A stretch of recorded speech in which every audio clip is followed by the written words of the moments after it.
Hey guys, how's it going? This is Pierre from SalomonFirearms Training. Today I'm starting a new video playlist where we're going to show you how to disassemble a variety of firearms. So looking online, I saw that a lot of videos, they weren't very detailed as to how to break down the firearms. Also, if you look at the gun owner's manual, a lot of times the pictures are just really crappy and they don't really give a good explanation and a step-by-step basis. So here I'm creating the solution, so you can come to our video channel and you can look up any gun that you'd want us to disassemble. So if you just bought a firearm or you're thinking about purchasing a gun and you want to see how it breaks down, go ahead and drop us a comment below and we'll buy the gun and we'll show you how to take it apart. So the first step to disassembling your firearm is you want to make sure that you unload your gun, alright? So a lot of times people don't properly clear their firearm and they end up shooting themselves. Now the reason why this is very important is because a lot of firearms require you to squeeze the trigger to disassemble the firearm, okay? So the first step to unloading your firearm, which seems kind of, basic, but a lot of times people end up making that mistake, is the first step. You want to make sure your firearm is on safe. So you're going to look for any external safeties that you can manipulate, and then if you don't find one, then you can go ahead and move on to step 2. Step 2 is to get rid of your feeding and storage device. So for a semi-automatic pistol, the feeding and storage device would be the magazine. So I'm going to go ahead and push down on the magazine disconnect button right here, and I'm going to go ahead and drop that magazine. Now, if you drop the magazine, then you are going to get rid of all your ammunition, okay? So this is the source of your ammunition. If you don't, however, and then you change your slide first, then you're going to have issues. Now I'll show you what I'm talking about. So I've gotten rid of my feeding and storage device. Now I am going to lock my slide to the rear and expose the chamber. So I'm going to go ahead, expose the chamber, then I'm going to visually and physically inspect. Alright? So what I do is I visually look down the magazine well like this, and then I physically inspect the magazine well with my finger, and then I will take a cable lock or a cleaning snake and I will run it through the barrel right here. When I run this through the barrel, this will let me know for 100% that the barrel is clear.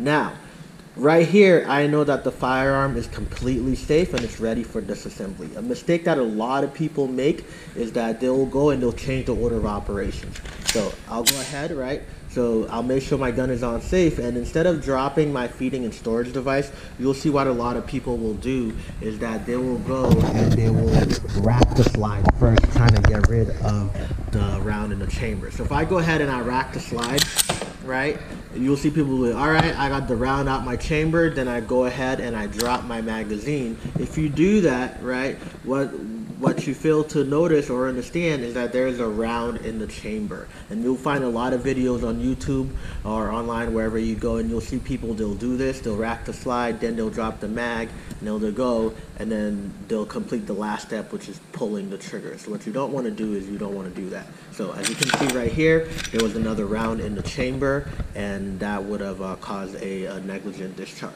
So now that we've talked about that, we can go ahead and actually go down to breaking the M&P. So this is my carry gun. I carried the M&P 45, all right? So there's 2 ways you can break down this M&P. So the first thing you want to do is you want to make sure you clear the firearm, all right? So once the firearm is cleared, then it's going to be with the slide locked to the rear and the chamber exposed. What you want to do is you want to take your left hand right here, take your left thumb, and you're going to bring down the takedown lever. This is the takedown lever. You're going to bring this takedown lever down right here. Then what I'm going to do is I'm going to take my right hand and I'm going to slide my thumb across. So I'm sliding my thumb across because on a lot of the M&Ps, this takedown lever will snap back up. So you don't want it to snap back up on you. So that's why I bring it down with my left hand. Then I slide my right thumb over. I hold it. Now what I do is I ride the slide forward. Once I ride the slide forward, I'm going to hold on to the slide. Then I'm going to squeeze the trigger. So you'll notice that if I try to pull the slide right now, the slide won't come off. When I squeeze the trigger, then the slide will come off right here, and that's going to separate my lower and my upper assembly. So now I have my frame right here. Then I'm going to have my spring and my rod. Depending on the firearm, some of the spring and rods will be separate pieces, or like this one right here, it will be one component. So I'll have my one component right here, then I'll have my barrel, and then I will have my slide. And then that will complete my disassembly for the M&P series. This is Gen 1. There is a Gen 2 out now. It's very similar. It's almost identical if you ask me. I've taken it apart. So yeah, so now this is my basic breakdown as an operator. So what I mean by an operator, meaning just a regular person, okay? I'm not an armorer, I'm not a gunsmith, I'm not doing extra things and whatnot. So this is if you want to clean your gun, right? You just do a basic breakdown, taking it apart. Now I'm going to go ahead and put my gun back together. What you're going to notice is that there's two sides to the barrel right here. So one of the questions that I always ask my students is your gun a shark? And then they look at me all crazy. They're like, oh, of course it's not a shark. Well, you'll see some people when they go to put the barrel back into the slide, they'll put it upside down. And then if you look right here, right, it will look like the slide is a shark, like the gun is a shark, but there's like shark fins right here. So you don't want to do that. You don't want to have this part up right here. That's how you know that it's upside down. So you actually want to go ahead and reverse it. And one thing that I like about the M&Ps and a lot of firearms, you'll see that they'll label the caliber of the barrel as well. So you'll see right here it says 45 auto. So when you put that barrel into the big portion, so if you look at the slide right here, you have a big hole right here and a little hole. So obviously the big object goes in the big hole, and then the little object goes into the little hole. So what you want to do is when you put this barrel back inside of the slide, you want to make sure that the top of your slide is smooth, showing that that caliber that the firearm is in. All right, so once I do that, then I know it's complete. Now I want to go ahead and put my guide rod back in. Now what you'll notice is that on the rods, right, there'll be a flat end right here, and then on this side there will be like an octagon looking thing right here, which is fairly the same shape across all the semi-automatic pistols. So what I want to do is I always want to make sure this front part, this part right here is always in the front. So if I look at the slide, this is the front of my slide, right, and this is the end. So I always want this octagon looking thing right here to be forward. I'm going to go ahead, take this, I'm going to put it on the inside, and what you want to do is you want to make sure your rod is right in the middle, okay? So if it's a little bit to the left or a little bit to the right, one, it could pop out, or two, it's not going to come back together, all right? So you want to make sure it's nice and centered, and then you're going to be ready to go. So the analogy I like to use now is I like to use the train and the train track, all right? So this is my train track right here, and this is my train, okay? So if a train is off the rails, then a train is not able to move. So you want to do the same thing when you're putting the slide back together. You want to make sure it's perfectly aligned so that the train can ride on the train track. So when you do this, you'll notice that the slide will come all the way in up until you meet resistance right here. So once you meet that resistance, what you want to do is you want to reestablish your right thumb on that takedown lever. I'm going to slide my right thumb over. I'm going to hold on this takedown lever right here. Once I do that, I'm going to go and I'm going to lock the slide to the rear. So I'm going to still hold on to the takedown lever. I'm going to pull my slide all the way to the rear, and as I do that, I'm going to hold on, I'm going to take my right thumb, I'm going to take it off the takedown lever, and I'm going to push up on the slide lock. Alright, so once the slide locks right here, now my slide is locked, and I'm going to go ahead and push up on my takedown lever, and then that's going to bring that piece back up. Now what you want to do is you want to ride that slide forward, give it a little tug right here, and make sure that everything is good to go.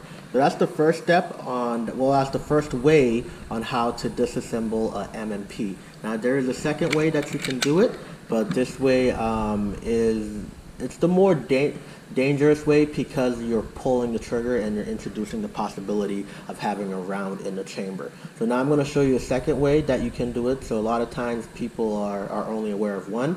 So the second way is there's a little tool, there's a little piece in here that you can use. What you want to do is you want to take out this tool right here. So in your back strap, so if you look at the back of your firearm right here on this bottom piece, you can go ahead and rotate this. So when you rotate that bottom portion, you're going to see there's a little tool that you can pull out. I'm going to grab right here, and this little tool is right here. Now when you do this, all right, this allows the back strap to come off, and if you look on the inside of the back strap, it will tell you the size that you're using, whether it's small, medium, or large.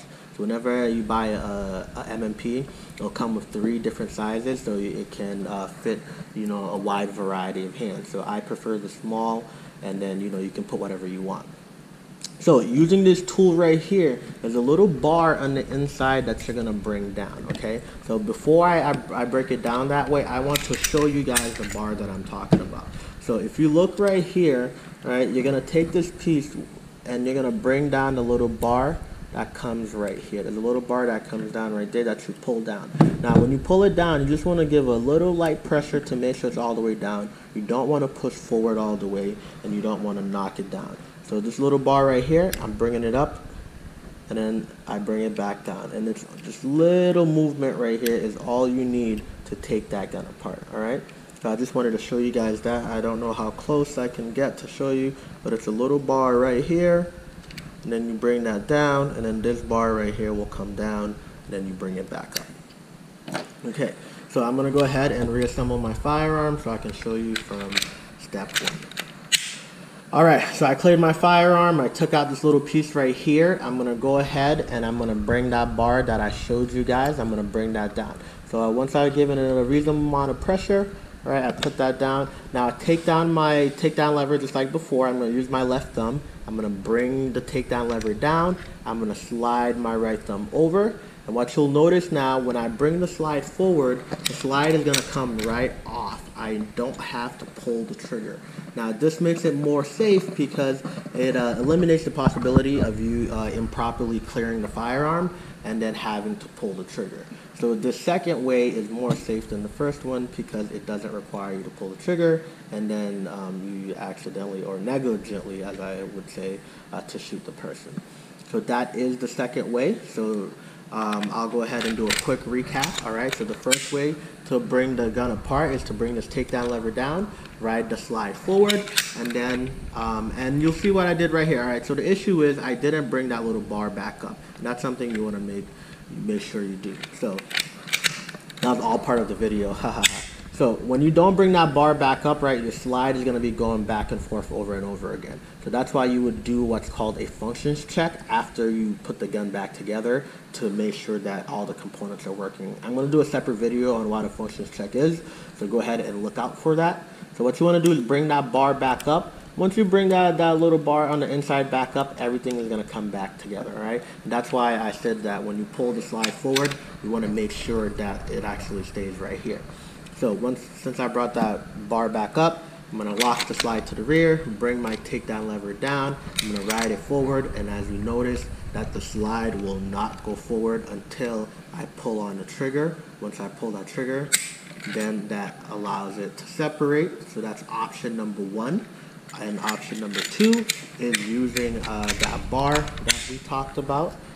Taking this little piece right here, bringing that bar down, and then bringing my takedown lever down, and without having to pull on the trigger, I'm going to go ahead and ride that slide off right here. So those are the two ways to disassemble your M&P. This works both ways for Gen 1 and Gen 2.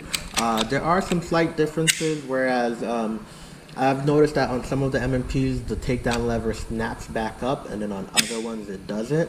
But otherwise than that, it's pretty much the same way. If you have any questions or concerns, go ahead and comment below. If you found this video helpful, please give us a like and subscribe, and we'll be posting more videos. If there's any other content that you would like to see, go ahead and let us know, and we'll be happy to do that. So go ahead, once again, please like and subscribe. Thank you very much. This is Pierre from Salomon Firearms Training. Thank you.